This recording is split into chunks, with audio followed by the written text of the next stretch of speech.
here, one of the things that we noticed was that we spent a little bit less time during our last season kind of focusing on the natural world around us, right? So that's sort of how we ended up with beavers, cannibals, which is really focused a lot on animals as well, and then also this book called Animal Madness.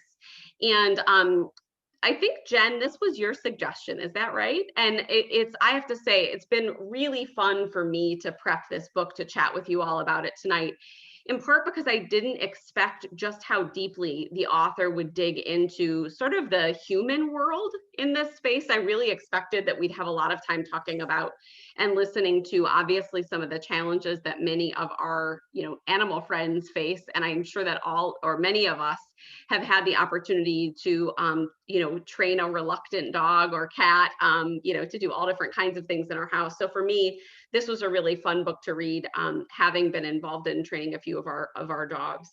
So what I thought that we might do as kind of a way to kick us off is to talk a little bit about, for me at least, what were the things that struck me about this book. I'll talk about that briefly, and then while we're waiting for our expert, what I'll do is I'll have you all move into your first turn and talk question, and then hopefully we can get everything back together by the time you come back. So Lauren Breitman, for those of you that didn't do a whole lot of research about her, she has a PhD in the history of science. So, and not a slouchy PhD either. Some of you may notice, she is Harvard trained and MIT trained. She now does a lot of work around humanities and medicine, which is near and dear to my heart. Many of you know that I hold an appointment in the IU Medical School, bringing a lot of humanities work to our medical students. And so hearing a little bit about the extent to which she kind of does it, I think, in this book, a really beautiful job of sort of taking this humanist perspective, right? Asking this question about what is it that animals teach us in the process of helping them through these troubling times. And she obviously starts with the story of her own dog, but then really digs into some broader perspectives there. So that's one of the reasons why I liked this book. And one of the things that I thought was really interesting early on in this book was a conversation about anthropomorphism. And Breitman defines anthropomorphism very early on in the book. It's on page 4, for those of you that have a hard copy or you have your Kindle next to you. On page 4, Breitman very early on says, kind of, here is what anthropomorphism is. And then to some extent offers us some of the double side of that coin, right? That when we often think about anthropomorphizing animals, we talk about that in a negative way, right? That you don't want to necessarily attribute human qualities to your animals because you might struggle in your ability to train them because you don't fully understand, or you treat them maybe beyond what their means are. And her argument is, I think, to some extent, that maybe we've thought about that the wrong way. So I guess my first turn and talk question for all of you would be, what are the advantages and disadvantages to assigning human qualities to animals? So relatively simple question. What are the advantages and disadvantages to assigning human qualities to animals? So with that, I'm going to go ahead and put you into breakout rooms, and I'll let you talk about that in small groups, and then we'll come back together after a few minutes and talk about that as a group. So give me just a second here, and I'll open up those breakout rooms.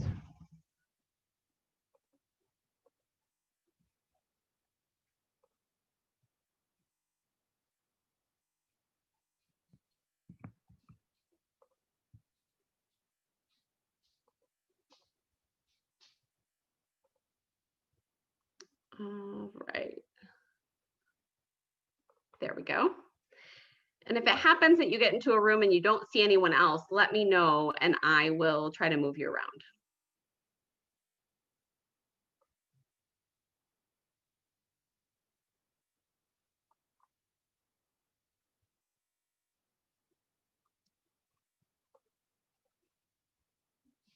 And Leah, it automatically assigns you, but no worries there. It gives you the chance to say later, so I just took that option this time around. Sorry to be warm. I'm also gonna go turn on my air conditioning. I had turned it off because I usually do that, and my God, it is hot right now. Yeah. So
Joseph and Joan, thanks for joining us. I know you've been with us in the past. It's good to see you.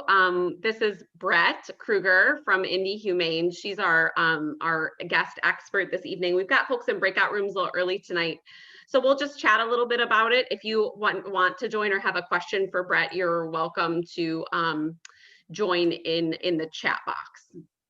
So Brett, what do you think are some of the advantages and disadvantages to kind of assigning human qualities to our pets? So it's a very it's a very interesting topic. It's a very fine line. One of the things that historically, if you look at the whole history of ethology, people there was at first there was this movement to just almost see animals as machines. You give them an input, they produce an output. We didn't even think they could feel pain at one point. Philosophers were like, it's basically a machine. It can't feel pain. Anyone who's worked with animals knows the philosophers were wrong.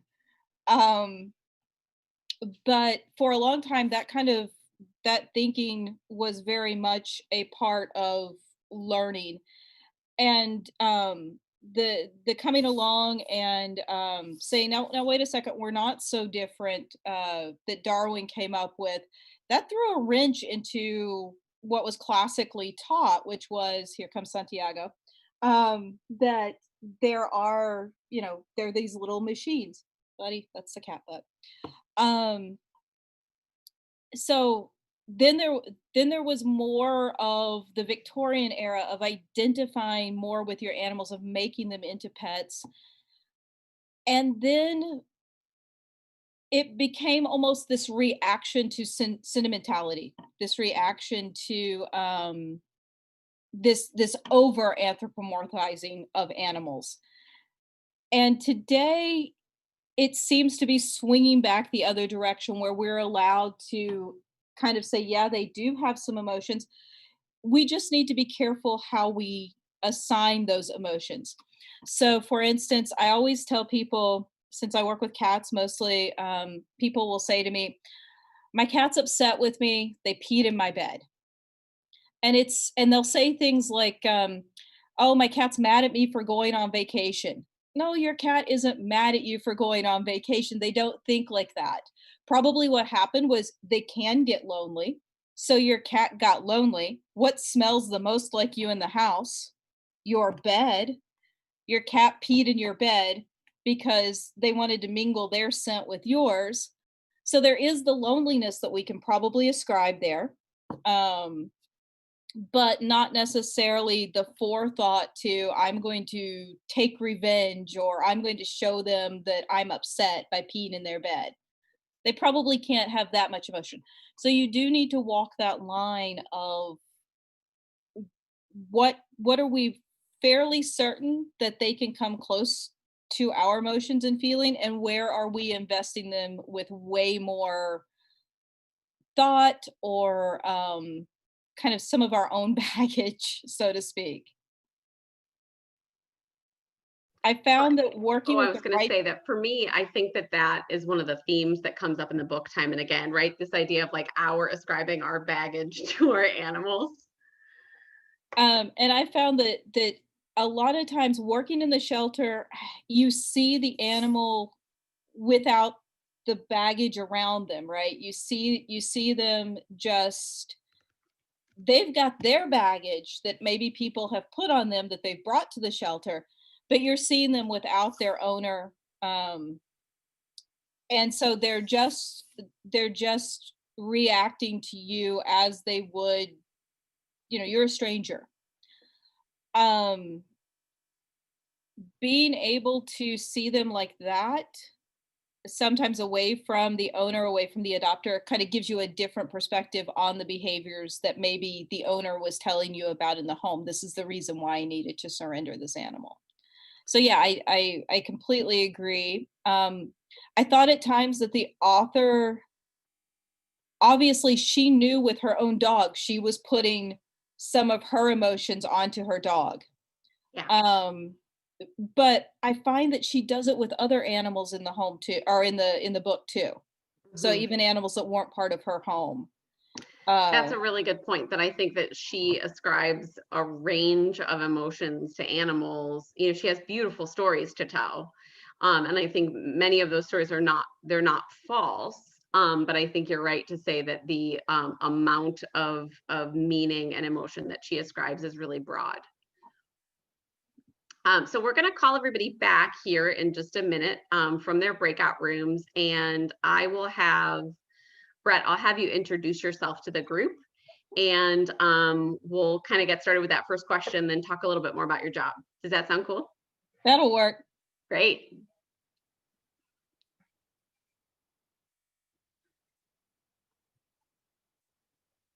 I feel like such an Welcome, everybody. Just a reminder that when you come back to this main room, you are usually muted, but sometimes you come in unmuted. So just double check your mute button, make sure that you're muted when you head back into this main room, just so we can manage the ambient noise a little bit. Hope that everybody had great conversations. So the question that I asked you to chat with your group about was sort of about anthropomorphism, right? Which is how we see Lauren Breitman sort of start this book, right? Asking this question about the idea of ascribing emotions or ascribing human qualities to animals. And so I asked you to talk about some of the advantages and disadvantages to that.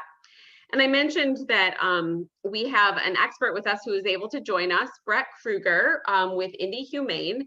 And Brett, I went ahead and muted you while we had some folks kind of moving around. So if you wouldn't mind, unmute yourself and just tell us a little bit about who you are and how your work relates to this book, what you do day to day. Hello. I'm sorry for being late, everyone. So I am the feline team manager at Indie Humane. I started as an animal care technician. So, buddy, where's your ball? Get your ball.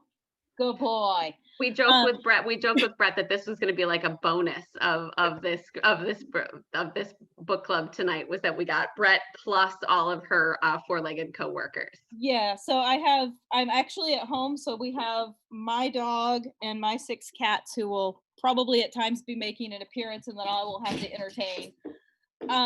So I am the feline team manager. I've been an animal care technician. I actually started at the Humane Society as a volunteer.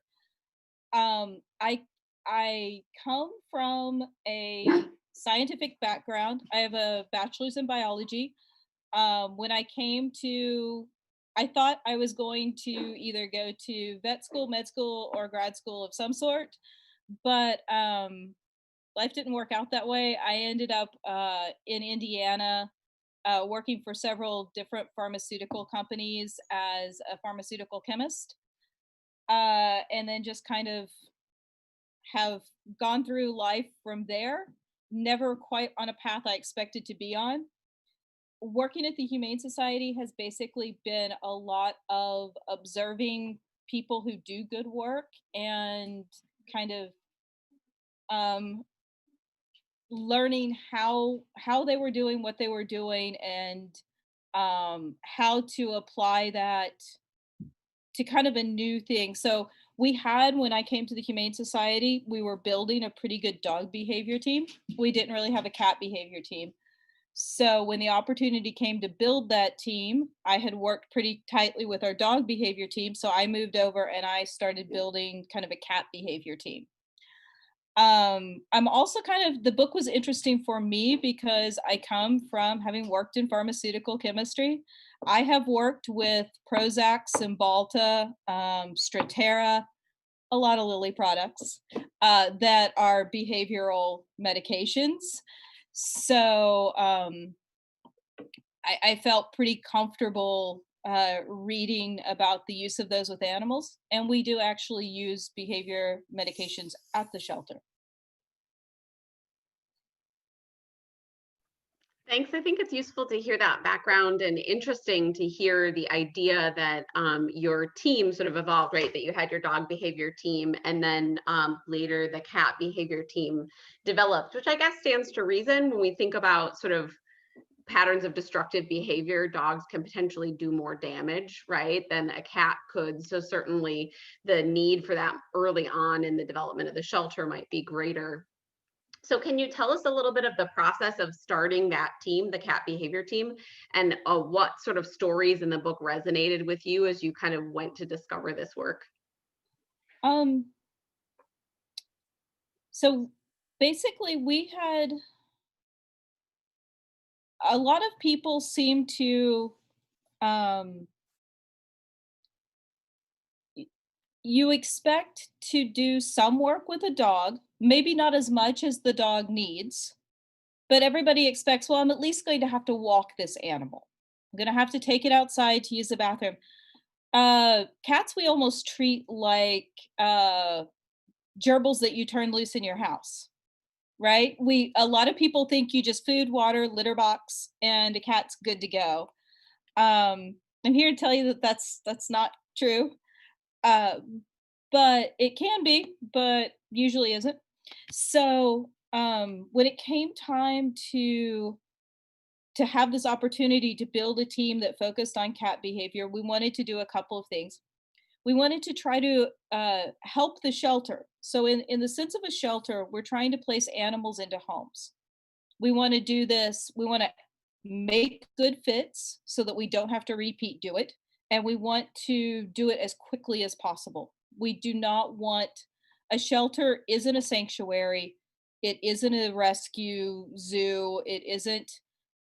The animals there are, in a sense, on display, but they're on display hopefully for a very limited time, right? We want to move them through the shelter setting as quickly as possible. So the idea for starting a cat behavior program was, can we move these cats faster? Can we put them in homes better?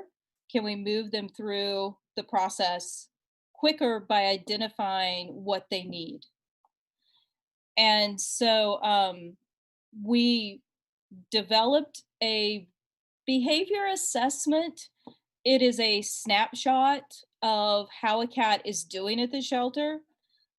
Performing enough of these with the right person to kind of guide you, I can pretty much get other people at this point to where they can make pretty good predictions. I can make pretty good predictions of how a cat is going to adapt to a new home. I've got several members of my staff that I've trained, and we're able to make some decent guesses, but we are nowhere near. We're probably, on the order of like 60 to 70% accurate with our guesses.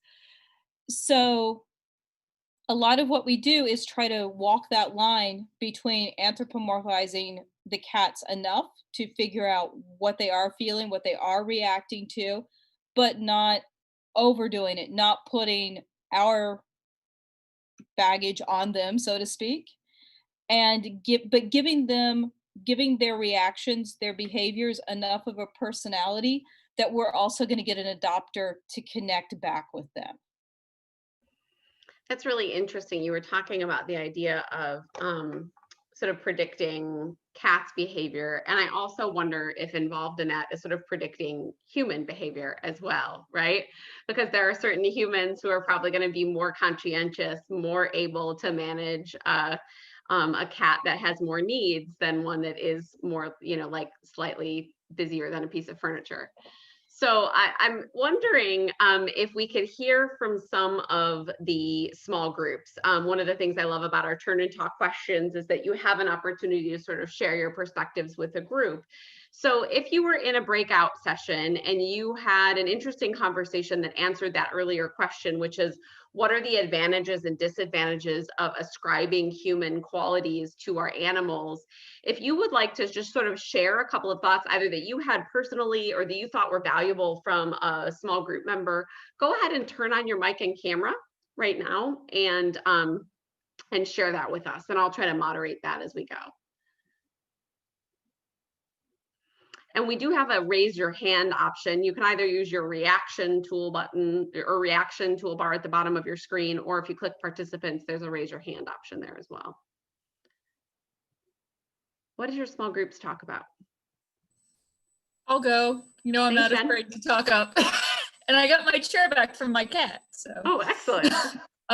So we were talking about a little bit what Brett kind of mentioned, like one of the good things about giving them some human traits is that at least when we're trying to have people be humane about animals, it's much easier when they have a personality that they're connecting with, so that you can remember, like I'll always tell people, cats have bad days too. So, if your cat scratches you one day, that doesn't mean that they're a bad cat. It means something happened, just like it happens with you.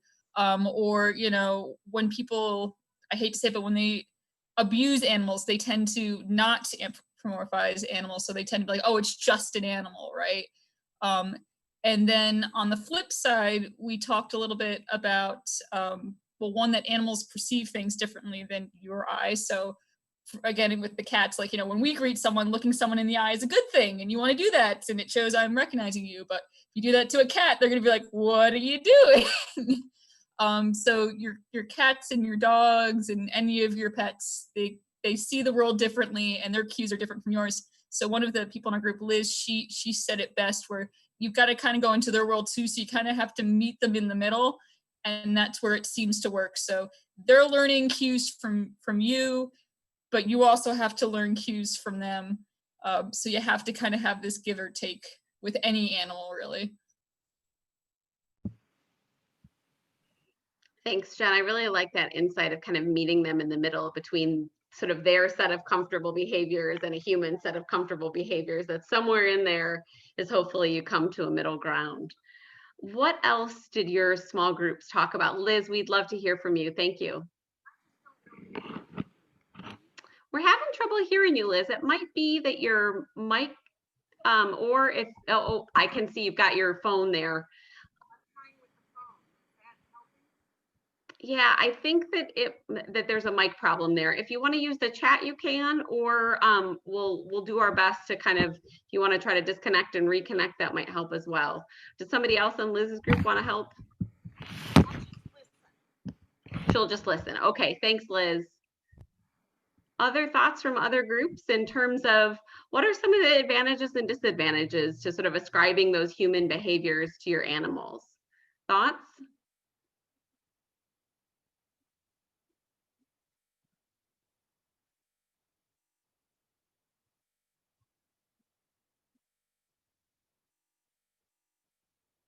I am a college teacher, so the silent standoff doesn't bother me any, let me tell you. So I will say, though, that one of the things for me that was interesting when Brett was talking was about the idea, and I briefly touched on this earlier, the idea of sort of moving cats and dogs, for that matter, through the system, right? That when we think about the goals that animals have and the goals that humans have, they aren't always compatible, right? It might be that goal that's that goal that cat has hanging out in the Humane Society they don't know what's coming next, right? So they don't have that sense of the idea that, like, oh, I'm going to find my forever home, even though I know that language is persuasive, certainly. That's not really what a cat or a dog is necessarily waiting for. They're waiting for their next meal, right? They're waiting for a chance to run around outside. They want more space. And so I think as we think about kind of how this book evolves and how we think about kind of what is our role in connecting to animal behavior, is thinking about how we ascribe our goals to animals and their experiences. And I don't know, Brett, if you want to add anything onto that. I would say very much that it is very much the cats are the cats and the dogs, they don't always cooperate. If you think about, our goal is to get an animal into a home as quickly as possible. Take a super social dog, for instance. They are going to actually, with their behaviors of trying to be super social, they might actually hurt their chances of getting adopted. Very social dogs often have what we call cage reactivity or barrier frustration. And this happens because I'm a very social dog. I want to go forward. I want to meet people. So they come to the cage front, they hit that barrier, maybe not physically hit it, but they encounter a barrier. And it's very frustrating. So day in and day out, they're trying to greet people. Hey, look at me, come touch me, come pet me, come play with me. And day after day, they're getting stopped by the barrier and they're getting denied. So what they learn is oh, hey, I'm going to bark at this barrier. I'm going to be angry at this barrier. I'm going to be frustrated with this barrier because this barrier is keeping me from doing what I want. So now I'm an adopter and I'm walking through the shelter and I look over and here's this dog and it's barking at me. Why is the dog barking at me? It's not barking necessarily at a human. Oh, it's not upset with a human. It's probably that barrier is frustrating it and it really wants to be with a human. So we have to think about how in sheltering, we have to think about how our goal of getting that dog into a home might be compounded, or the difficulty in it might be compounded by the fact that we're dealing with the dog's natural behaviors. And how do we work around those? How do we put different behaviors in place so that when everybody walks through that shelter, the dogs are going to sit quietly at the cage front and look expectantly at them? So there are actually programs for dogs like Click for Quiet is what it's called. And you actually go through and you treat the dogs that are sitting quietly at the cage front and you teach this behavior so that when somebody else walks through the shelter, the dogs are all just sitting there looking expectantly, and then that's what's going to get them adopted.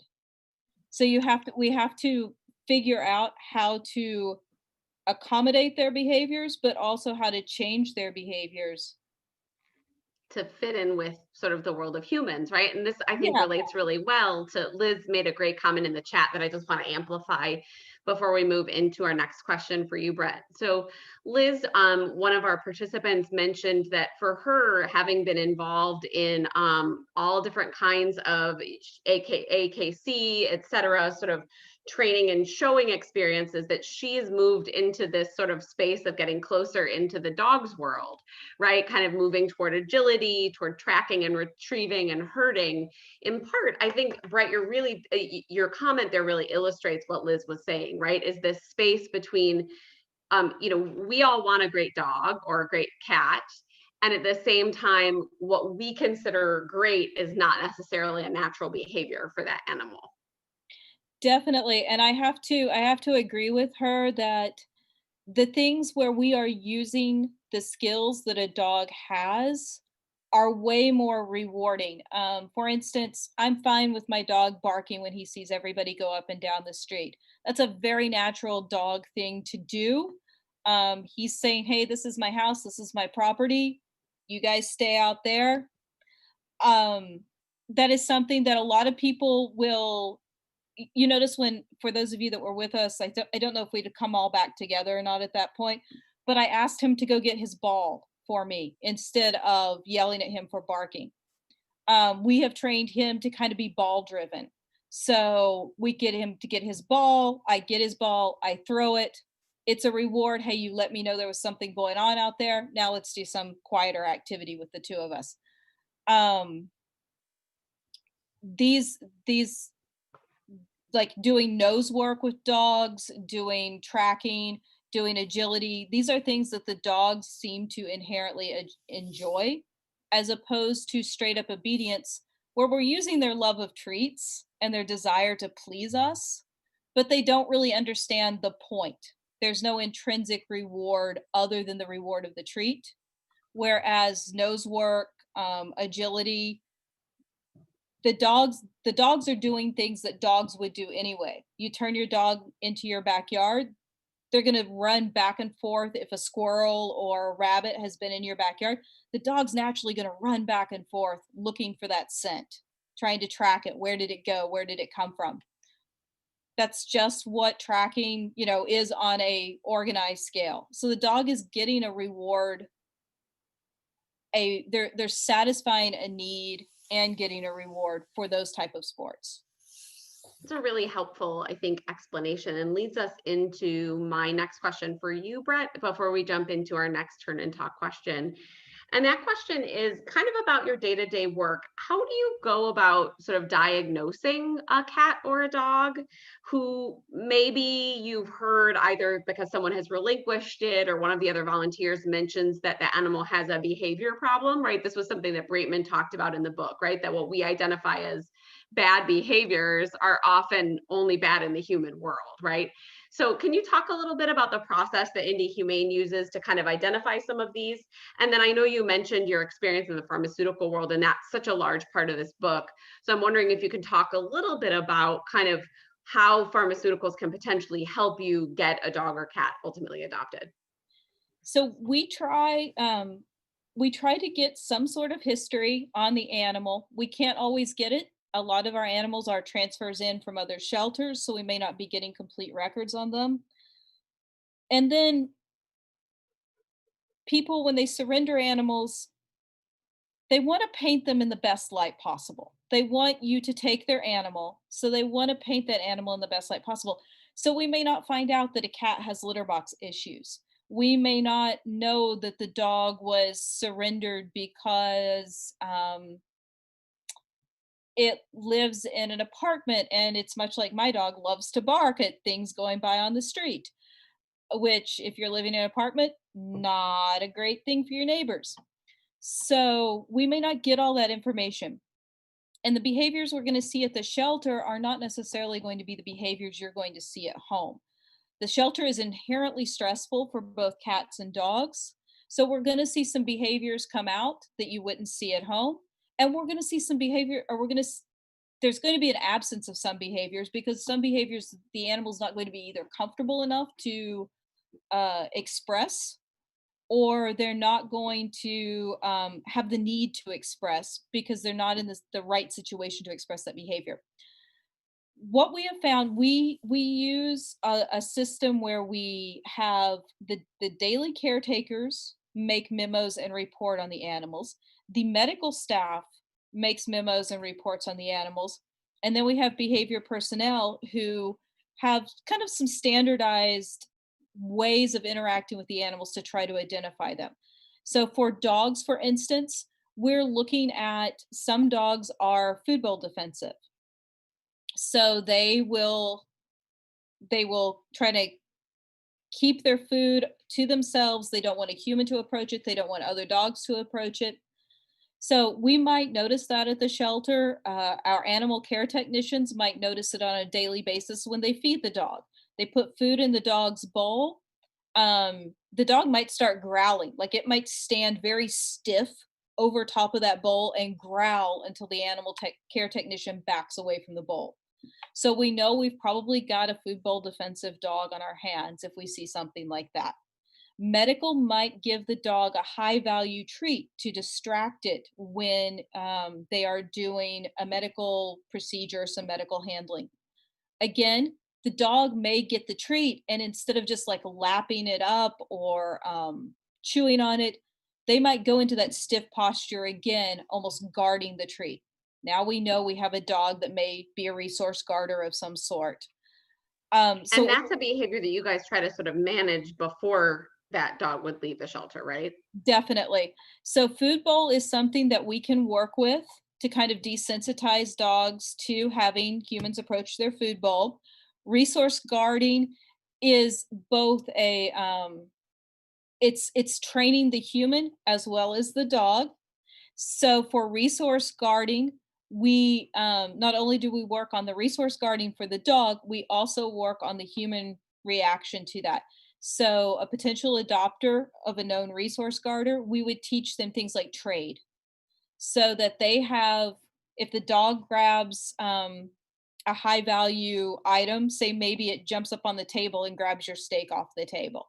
You're not going to yell and run and scream and chase the dog down and try to pry the steak out of its mouth. You're going to go to the fridge. You're going to get a hot dog or some cooked bacon, whatever you got that's pretty high resource. And you're going to try to trade the dog for it. And you're going to try to make what you have way more interesting than what it has. So these are also dogs that we would want to identify pretty early on, because something like, say you have a toddler, your toddler's walking around with a hot dog and they're just like, hey, I'm gonna eat my hot dog, I'm walking around. I'm sorry, Vanessa. And dog might just see that hot dog and think, ooh, grabs the hot dog, maybe nips the toddler in the process, grabbing the toddler's hand. So that's something we would want to kind of coach into a home. We may actually make that dog a no toddlers. Thank you. I get to sit back. we might want to make that dog no toddlers for that same reason. So we try not only to identify the behavior, we try to work on it, and we also try to kind of make sure we're getting the best fit for the home. So you've talked about behavior medications, and we do use them at the shelter. We use commonly we use Prozac, we use Trazodone, um, we use we have been known to use amitriptyline. We tend to shy away from benzodiazepines because they are controlled. So we don't use things like Xanax. And I'm sorry, I'm swapping back and forth between uh, brand name and generic. So Brett, one of the things that was interesting to me that I hadn't really thought about in the book was the extent to which a pharmaceutical might be used for an animal that is having, let's say, behavior that is obsessive enough that you can't even intervene on a behavioral level. Which I hadn't really thought about, right? That like for the example that Braitman gives is a dog that chases its tail so obsessively that you can't even teach that dog to sit or to stay, you know, any of the things that you would normally teach them because they just are, you know, and they're hurting themselves. So is that normally what you would use a medication for, or are there other sort of strategies? It really is just I work with a lot of folks where we're in a setting where we talk about anxiety a lot with in humans, simply because our jobs are pretty stressful. So for us, it's a no-brainer. When you're stressed out, you don't learn well. So we have to, at the shelter, which is an inherently stressful environment, we have to bring the stress level down to a manageable level for these animals before they can even begin to learn new behaviors.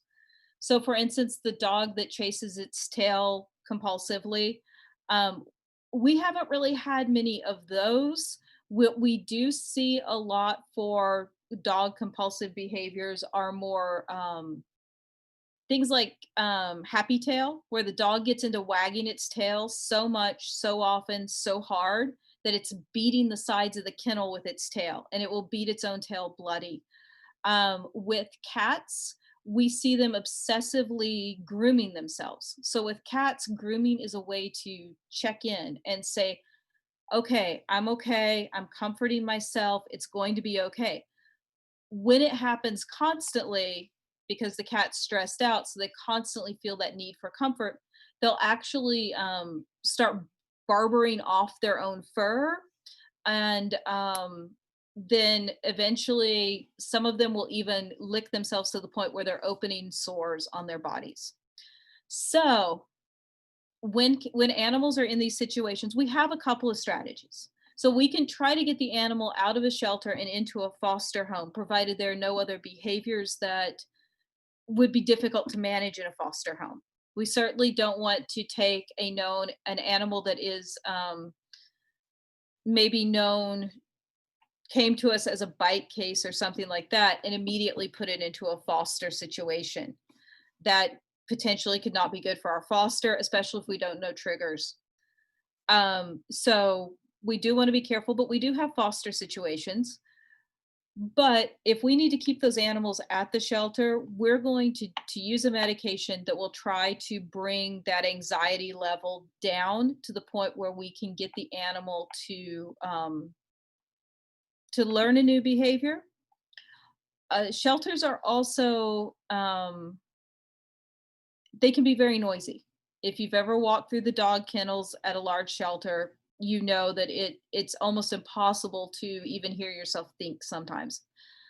Um, that alone can cause problems. Dogs may not sleep on a correct cycle. They may not be getting the rest that they need. Very often, even if it is quieter in the cat areas, the cats aren't sleeping on a regular cycle. They aren't getting the rest that they need.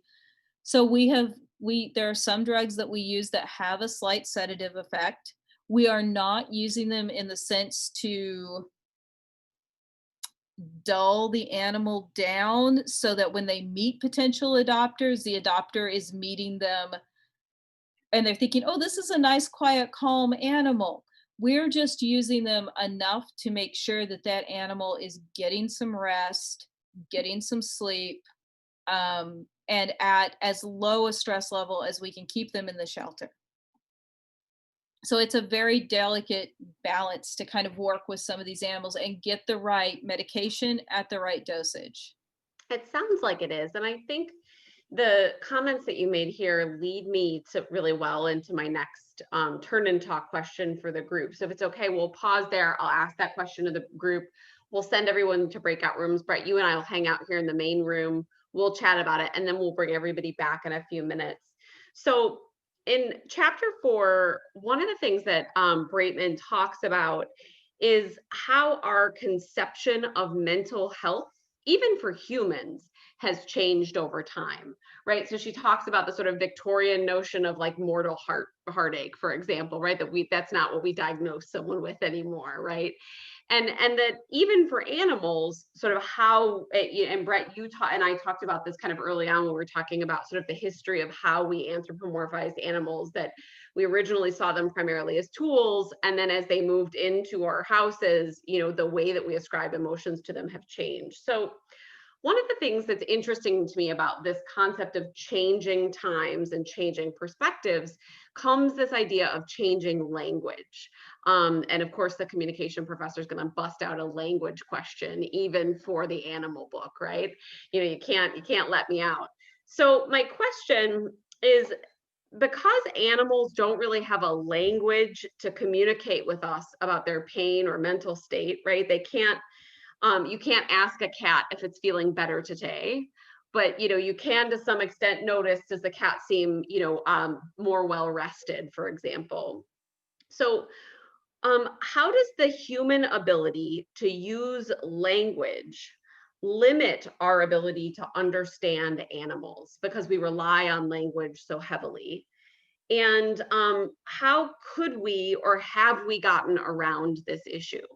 So how does the human ability to understand language sort of shape our ability to understand animals? And how have we gotten around the issue that many animals, obviously, or particularly most of our pets, can't really understand us and can't really tell us that much? So thinking about language and how language affects our relationship to animals. Sorry, Leah, that's a tough question to type into the chat. She says, I've got it. So what we'll do here is we'll let Leah get that into the chat box, and then I'll go ahead and move you back into your breakout rooms. I'll give you 8 minutes or so to have that conversation. Brett and I will chat about it here, and then we'll come back together. And for those that have come in a little bit later, I may need a second to move you into a breakout room, so be patient with me and I'll get you in, okay?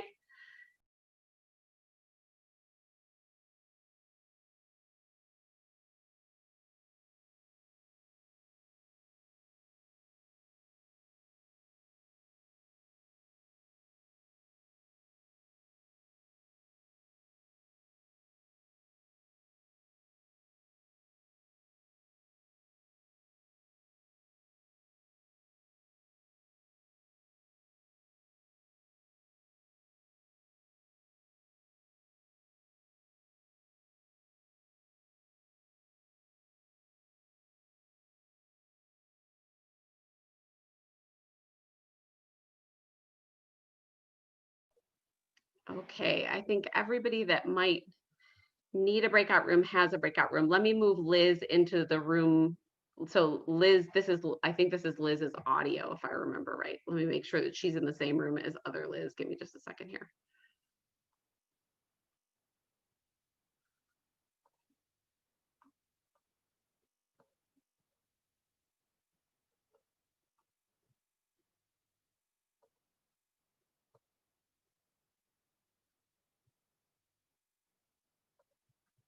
I don't know if that'll work. We'll try it. Thanks, Leah, for getting that nebulous question into the chat. You're muted. I feel like I was able to follow it. Thank you. No problem. Yeah, you did. You got it just right, actually. I could have copied and pasted it myself, but I don't have that file open. It's really hard to be facilitating and also doing anything else. So Don't worry about I'm it. getting Team I'm effort. getting better at it with teaching in this space, but I know. am lucky in that I often assign a student to sort of manage that issue. Yeah. So Brett, what do you think about that? Like, how do you sort of get around? I mean, my dogs, like I have a sort of a smart dog and a dumb dog. Don't tell him I said that. But it's true. And so my smart dog seems to know a lot more words than the dumb dog does. And that's of course what I equate to smart, because for me, smart is more human-like, right? So how do we get around this? I mean, my less smart but very cuddly dog knows sign language much better than the little dog that is good with the language. So how do we, like, what is the how do we manage that? How do we process that when we're trying to support our animals to be good pets and potentially good out in the world? It's rough for us to break away from our concepts of what intelligent is. Right? This is where you're like, Krista, your dogs are not dumb. It's not necessarily that. It's like in humans, we've started talking about people that have emotional intelligence versus Sure. a logical thought processes. And that's where dogs more, I think if you can start talking to people about more emotional intelligence, that's approaching how we need to start thinking about dogs. That's a great point, right? To think about sort of neurodiversity and the way I think about neurodiversity among humans, right? That all of us have kind of different ways of learning, different ways of knowing, and that they're all valuable. That, Homer, who gets stuck in the corner on a regular basis, is maybe just not a problem solver in that way. So for instance, our previous dog, she knew the names of all her toys. She knew she knew words like, she knew go to bed, and you could even say it out of context to her. Yeah. You could put it in a sentence like, I'm really busy right now, honey, and I just need you to go to bed. And she would go do it. The current dog, I'm convinced he knows all of the words. I'm convinced he's very smart. I am also convinced that he doesn't care. That he's got his own agenda and that's what he wants to do. And he's not as driven. He's a sweet dog.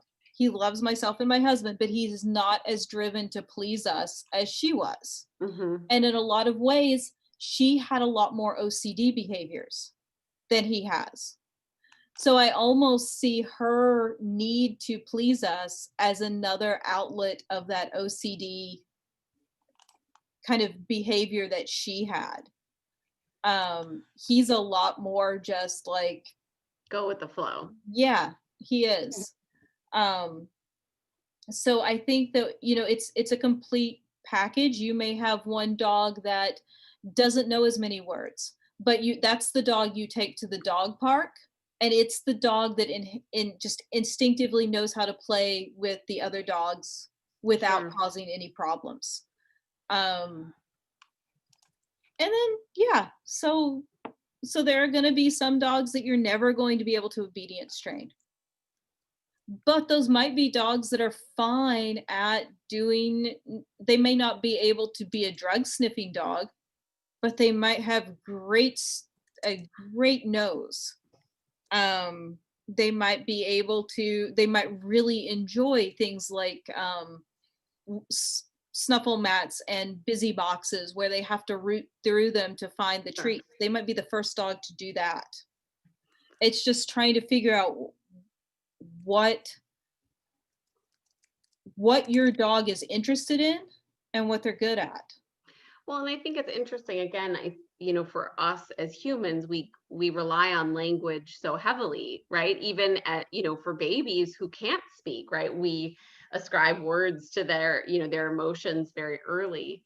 And so I'm wondering, like, what are the tools that we use to And Braitman talks about this a little bit when she talks about particularly some of the primate behavior in the book, right? When she talks about primates who are, reluctant to use language or maybe don't necessarily have the skills to use language, but are still cognitively complex. So thinking about how do we develop, I don't know if framework is the right word, but how do we develop strategies to communicate with these animals when language is not the best option? And I would even go so far as to say that the primates they've taught to sign, how well are they actually communicating? That's a good point, because she talks about Gigi, right? The gorilla who, is being bullied and like ends up in a corner and signing over and over the sign for sex, which is also the sign for food, right? Which is also essentially the sign for soothing, right? The sign for I need something and I'm stuck in this corner because I'm overwhelmed by this, whatever the other monkey or whatever the other mean animal's name was. So I think that's a really good point, that like part of it is that in those contexts, we just don't have enough information to be like, we're filling in the gaps in a place where maybe we shouldn't. With animals that, like cats and dogs, we're never going to be able to get them to tell us what's wrong. We're never going to be able to be verbal with them. And we can't share body language in a lot of cases. There are things we can share. So for cats, there's slow blinks. So we can share a slow blink. They will respond.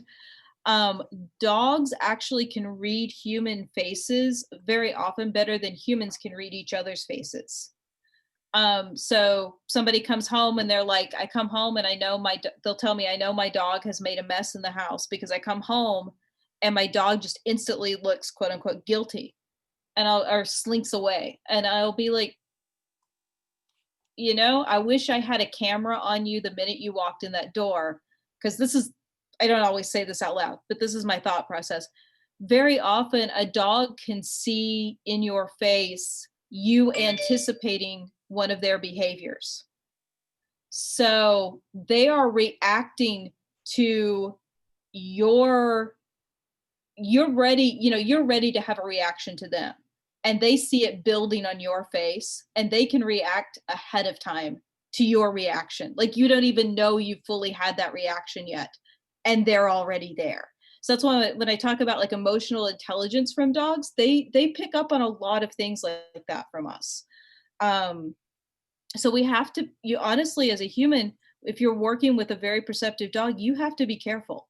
You're throwing them signals that you don't even realize you're putting out there. There was one obedience trainer. It might be an apocryphal story, but she obedience trained her dog in sandals. There was one part of its little routine that it needed to go through that it struggled with, and she would grip her toes in her sandals at this part of the dog's routine. She didn't realize she was nervous in doing it. No one watching her realized what was happening. She wasn't allowed to give a verbal command or a hand cue at this point. The dog had to do this. It just had to go through this part of the routine from memory. She would grip her sandals with her toes. And they finally figured out that she was throwing enough of a behavior that her dog watched her grip her sandals with her toes and knew, oh, that's the signal to do this behavior. Wow. And so we do have a lot of ways to build a relationship with an animal and to communicate with them. We just also have to be mindful of what signals we are actually giving. That's really helpful to think about. And I think that as we kind of come back together, I'll ask you to kind of share some of those stories that you shared with us, and we'll talk about that with the group. I think let me give them a 1-minute warning here, and then we'll bring everybody back. Buddy. Hi, buddy.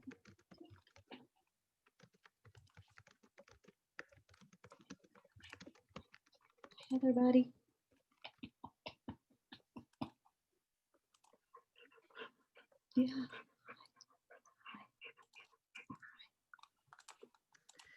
Yeah, I think that what you're talking about, kind of to that point, my sort of second part of this question was how have we gotten around this issue that animals can't tell us much? It sounds like you're saying that to some extent we can tell them some things that we don't even realize. And are we getting better then at perceiving their behaviors as well? Or do you think that has changed very much over time? For the average person, I would say we're probably still pretty confused. I think the science of studying animals and their behaviors is definitely taking leaps and bounds, especially since we've moved away from that whole rat in a maze mechanistic view of how they're responding to kind of our inputs. And we're, again, anthropomorphizing to the right amount probably allows us a little bit better understanding of them. It just has to be done, especially this is why it's so difficult, because it's a very soft science. There's no 100% right, there's no 100% wrong. You have a chemistry experiment, you run the experiment the same way, every time you're going to get the same result if you don't make any errors in running that experiment. With behavior, you've got way too many factors to run the experiment 100 times and get even close to the same results. Because like Jen said, your cat could have a bad day, your dog could have a bad day. Yeah, I think that's a really good point, that when we're talking about kind of what the outcomes of each of these, scenarios are, our ability to control for all the factors is relatively limited. So welcome back, everybody. Brett and I had a great conversation here in the main room talking about this question that Leah so kindly and with such dexterity entered into the chat. Thanks, Leah. And that question was really kind of, what are some of the barriers that we have as humans in using language to communicate? How does that create barriers in communicating with animals? And how have we gotten around this issue, since animals can't tell us very much about their emotional state? Brett and I talked quite a lot about the idea that animals can often perceive human communication cues that we might not be able to perceive ourselves. And Brett, I'm wondering if you can tell the rest of the group that really compelling story about the dog trainer that you mentioned with the sandals. So there was a dog trainer she was doing obedience training with her dog, and she had a part of this prescribed routine where she needed the dog, she could not give a verbal cue or a hand gesture. She needed the dog to complete this part of the routine kind of unaided, undirected. When she was teaching the dog this routine, she had worn sandals, and the dog had struggled with this part. So she had kind of become a little nervous about this part of the routine. And apparently she had been just gripping her sandals with her toes. She didn't realize she was doing it. The judges who watched the routine the first time did not realize she was doing it. It was only when she tried to replicate the routine while wearing tennis shoes that anybody realized there was a problem. Her dog saw her gripping their toes, knew this was the critical part where they were supposed to do this part of the routine, and had come to associate the toe gripping with that part of the routine. And the toe gripping was what told them to go through that set of behaviors to complete the that part of the routine. So she was actually giving a cue that she didn't even realize she was giving. So she put sandals on, and then she put on closed-toed shoes. The dog could not do that part of the routine. There have also been studies about horses that supposedly could add or answer questions by stomping a certain number of times. And some of these, it was obvious the horse was trained off of a physical cue from the human. But there was one where the human swore up and down he was not giving a cue. He was not giving a cue. And they found that he actually was giving cues. It just took outside observers watching him and studying him to realize there were subtle cues that he didn't even realize he was giving. So we're giving off information to our animals all the time. And for animals that have been bred to be our companion animals, especially animals like dogs, animals like horses that have worked very closely with us, a lot of times they can read our cues or they notice these things much more than we notice them about ourselves. That's a great point, Brett. And I think that that too, sort of, we've got this obviously range of emotions or range of perspectives or requests that we're sharing, particularly with our companion animals. One of the things that Braitman, I think, also does a really good job of is talking about the idea that the true range of emotions that humans have, and even Brett, you were talking about the idea that many of the primates that she talks about that actually learn sign language in the book, that they're really probably not learning the same level of language as what humans have. And I was reminded of to me, what was this was a really like illuminating story in the book that illustrated that. And that was the Gigi the gorilla. I think she was a gorilla. I can't remember. She was a primate. Gorillas are primates, right? Somebody help me.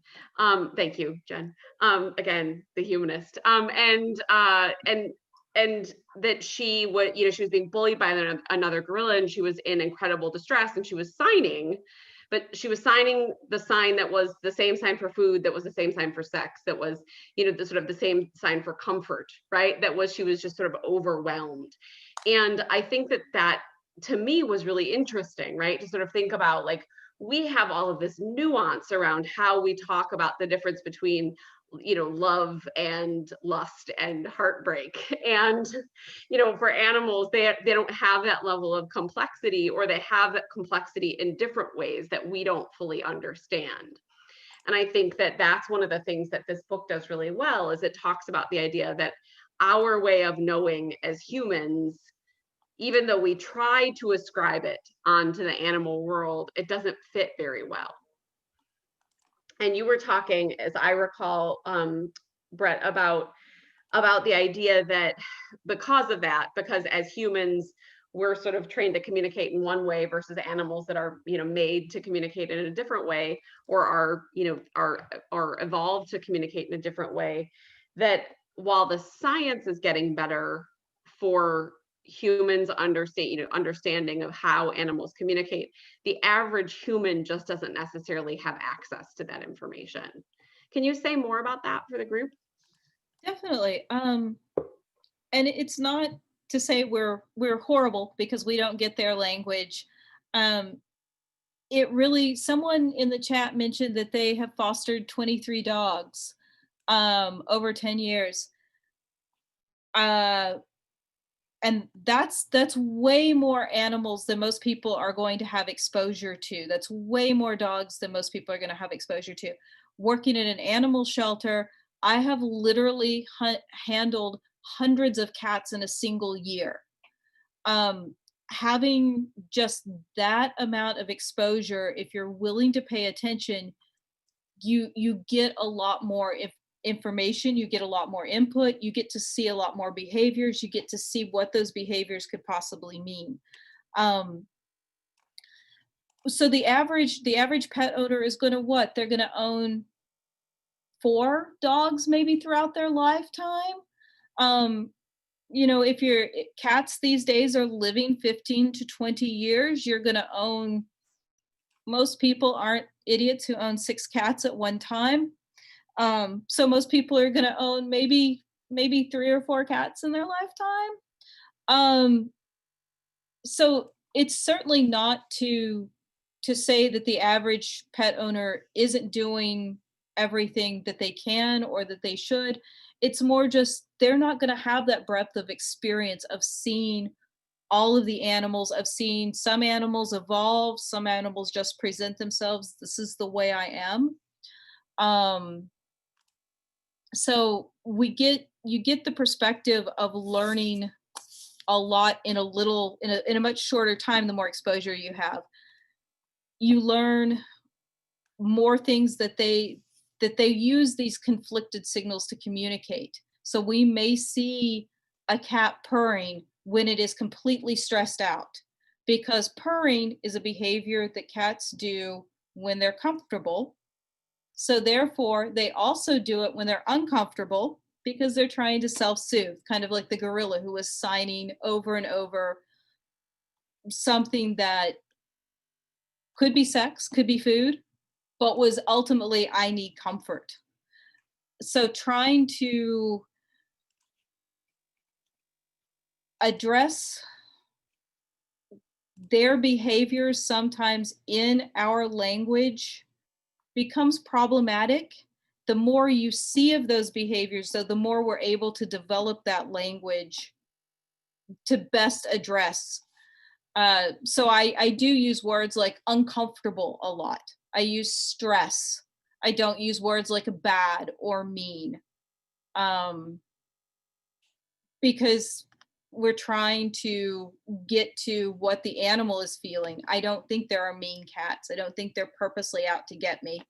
I think they're stressed. I think they're uncomfortable. That's a great point, that simply shifting that language can really shape, because I think as a human, I see the nuance between, stressed and uncomfortable as, temporally short, right? Versus bad seems like a constant state. And so I think that you're right, that that shift in language is enough for us as humans to be like, oh, okay, wait, I mean, we even talked about this, we're talking about sort of neurodiversity, right? The difference between saying, you're smart and I'm dumb is to say that we have sort of different perspectives with how we see the world. And we have to sort of make that shift in language in order to change our behavior around it.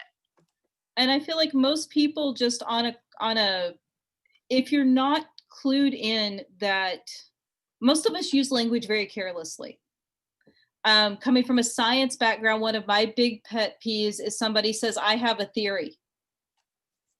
And the scientist in me goes, oh, no, no, no, my friend, you have a hypothesis. You do not have a theory. So we're very, just in our normal lives, we're very careless with how we use language, but we have also evolved to accept that and to work with each other and try to figure out what that means. Animals are not careless when they throw their behaviors, when they show us certain things. They're not being careless with how they show it. So we need to consider our language when we're trying to describe it. Yeah, I think that that's really helpful to think about. So I want to be aware of the time. We've had such a great conversation tonight.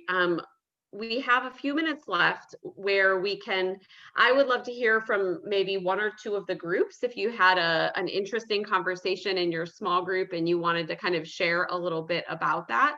So that's kind of option A. And that was that question around kind of how does language limit us in our ability to connect to animals and solve problems with them. And then option B is if you have a specific question for Brett, or if you have something that you want to share specifically about the book tonight we haven't talked about, we've got a few minutes to do that. So if you don't have your microphone and camera on, you're welcome to turn it on and you can just ask the question that way or offer your comment that way. Or if it's more comfortable for you, or if your tech is not working and want to just use the chat box, that's fine as well. And Leah will help us, I hope, moderate that too. Thanks, Leah. So thoughts from the previous group? Go ahead, Melanie. Good to see you. So I feel really conflicted about her dislike of zoos and how she was talking about how she understands that they are, I guess, somewhat necessary, but how they are not really that great for animals, and people, she does not believe it leads people to change their behavior to make habitats better, to make things better for those animals, to understand animals better. And so I like our zoo, and I feel I feel very conflicted about it. I feel like they do a decent job trying to educate humans, but I think my husband and I, because we're both science teachers, maybe we're on the end where we are more likely to take conservation seriously, and we are more likely to do things where maybe your average zoo goer is not. So I was very surprised, and I don't really know what to think now. That's a great point, Melanie. In prep for today, I always try to do a little bit of extra reading or usually listening. I always try to like find an interview to listen to the author themselves speak, because I sometimes think hearing their kind of unfiltered thoughts are a little bit more instructive for me as I'm preparing questions for tonight. And I'll share with you, Melanie, that my bonus question for tonight, if we had time, was about the animal display industry specifically. So I felt the same way that you did. There's a good interview with Lauren Braitman that's available on SoundCloud, where she talks about some of the dissonance around this. She also talks about the idea that, you know, a lot of her research, some of you may know that this book essentially was her doctoral dissertation. For her, a lot of the research that she did was on elephant sanctuaries in Thailand. And so thinking about kind of, you know, the way that those sanctuaries function is in part because of their tourist function, right? Like that you can have tourists in those spaces is what makes them be able to exist. And so I think that you're right, Melanie, there's a lot of dissonance that we feel around these issues. And I think even if you think about the way that the book talking about how the animal display industry, in air quotes, has changed over time, right? So talking about the, you know, first animals in captivity in the circus in the United States, and then moving to the more conservation oriented programs that we have with zoos and other sanctuaries today. Brett, do you want to comment about that at all, about the idea of sort of the animal display industry, or do you want to just share your opinions about that? I have to admit that I probably, I I have to say that I too am conflicted about it, in the sense that I grew up around cats, dogs. I also grew up with horses. So horses are very much, especially horses that are used as show horses, are very prone to stereotypic repetitive behaviors. So what's called cribbing or air sucking, where they bite down on wood and they pull in a bunch of air and it makes this horrible noise. Um, Stall weaving, where they just kind of rotate or just kind of shift their weight back and forth. And all these are generally are things that happen when a horse is confined to a stall for a large period of time. Um, so it is very difficult for me, because I know if you take a cat, I have cats confined in my house, right? I've admitted to having 6 of them in my house. My house is not that big. Um, a cat turned loose will have a roaming range of at least a couple of miles. Some of them have up to a 5-mile roaming range that they might roam in a single night. So the whole idea of keeping an animal, you know, kind of in a display situation is problematic when you think about it from what the animals are evolved to do. Cats are evolved to have a territory. And even 10,000 years of living beside humans, if you still have an outdoor cat, they still have a territory. So something as large as a lion or a tiger, they're going to need a bigger territory. So keeping them in a zoo enclosure is probably not what is going to set them up to live their best life. On the other hand, I love going to zoos personally. I love seeing animals. I always wanted a National Geographic job, right? A job where you get to travel, you get to see these animals. But I didn't end up with that job. I would never have seen a lion or a tiger for my own if it weren't for zoos. So yeah, it's a really conflicting question, because like she says, I can go to a zoo and I can see some behaviors where I'm like, I think that's a coping mechanism. I think that animal is stressed. But we are doing so much better. The conservation efforts are important. If, you know, a cow is a large animal. If we didn't value cows for eating, they would probably be extinct except for zoos. So there is some stewardship in zoos, and I hope we move more toward that in the future so that they become less and less displays and more just sanctuaries, which Yeah. is going to not work well for the display industry, but hopefully it'll help the animals be a little bit more at home.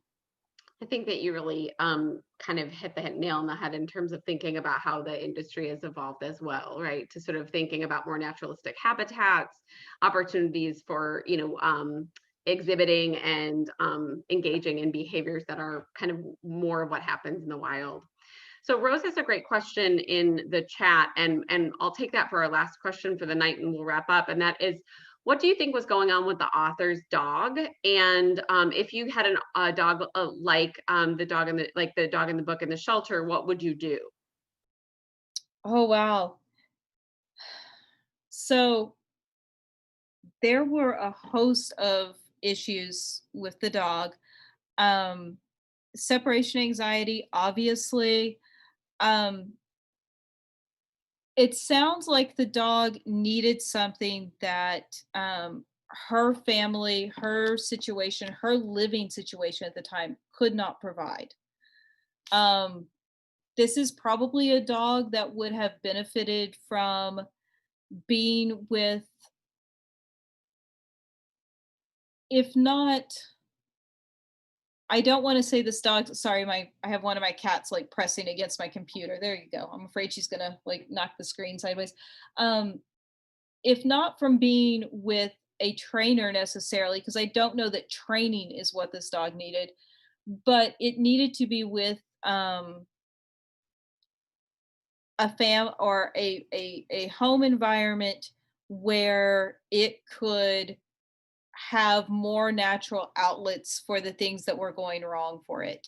So an environment where someone was home more often to decrease the separation anxiety. Like she admitted they could not work on the separation anxiety because they had to go to work.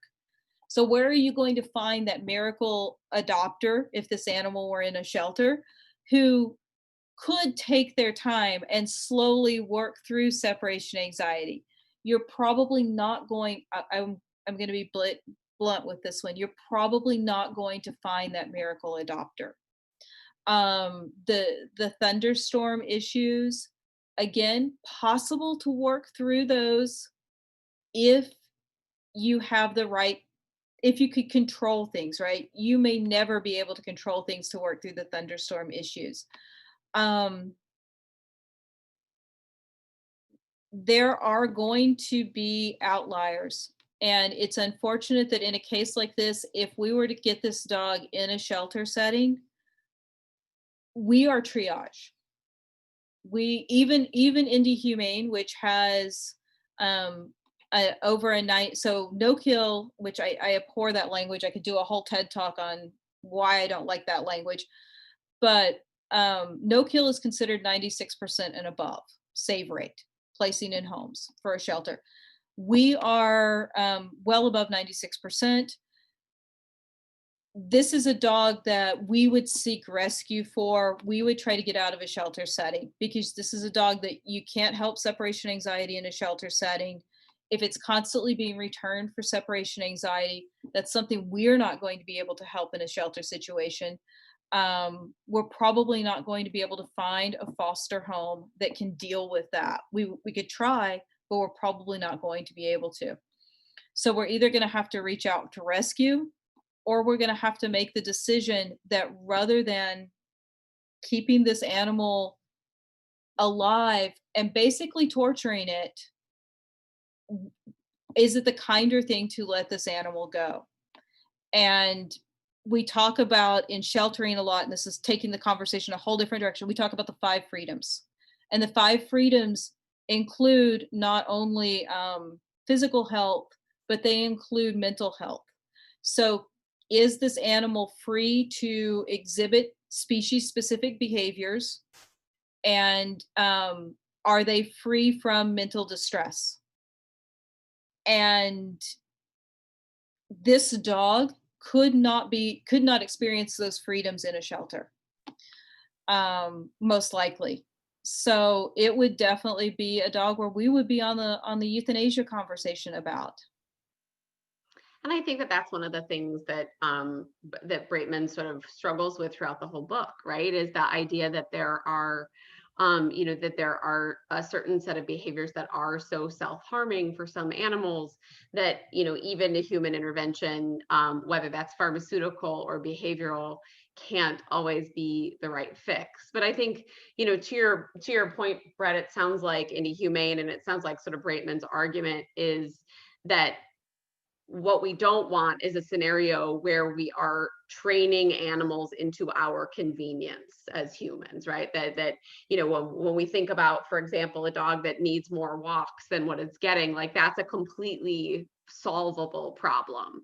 And so one of the things I appreciate about Braitman's approach to this book is just talking about, or asking us to sort of step back and say, what behaviors are really human behaviors that we're trying to train into our animals, and to what extent is that potentially damaging for both parties there. So I know that we are over time, and so I want to take this opportunity to thank Brett Krueger from Indy-Humane for being our guest expert tonight. This was a great conversation. It's really fun to see all of your animals on the screen, and fun to see you back again. So I want to let everybody know about next month's book, because I think it's really exciting. I've started reading it already. It is a book called A is for Arsenic, that is about the chemicals of Agatha Christie novels. So it's really the kind of very cool intersection between humanities and science. For Tuesday, September 29th. So join us in the same Zoom room, if you will. We're staying socially distanced here, and we're continuing the conversation on Zoom. Our guest expert in September is Adam Overberg, who is the director of the Indiana Poison Control Center. So Adam is going to, I think, be a wonderful kind of insight into what are the ways in which we see that notion of poison sort of shaping Agatha Christie's work. And then, of course, how do we handle that in the real world? So Adam, I think, is going to be lots of fun. He's really excited to join us. So A is for Arsenic. The author's name is Catherine Harkup. Again, thank you to Indiana Humanities, to March for Science, and to Central Indiana Science Outreach for supporting us, as always, for Upland, who continues to support us even during the pandemic. If you've not yet, please grab a growler or some food from them. This was a great discussion. Again, thank you, Brett. This was really a lot of fun. I enjoyed chatting with you, and I really enjoyed seeing all of your folks again. If you do have friends who would like to join us, just a reminder, this is an open event. You can just send them the URL or forward your newsletter along, and we're happy to have you with us. Thanks, y'all. Have a great night. Take care.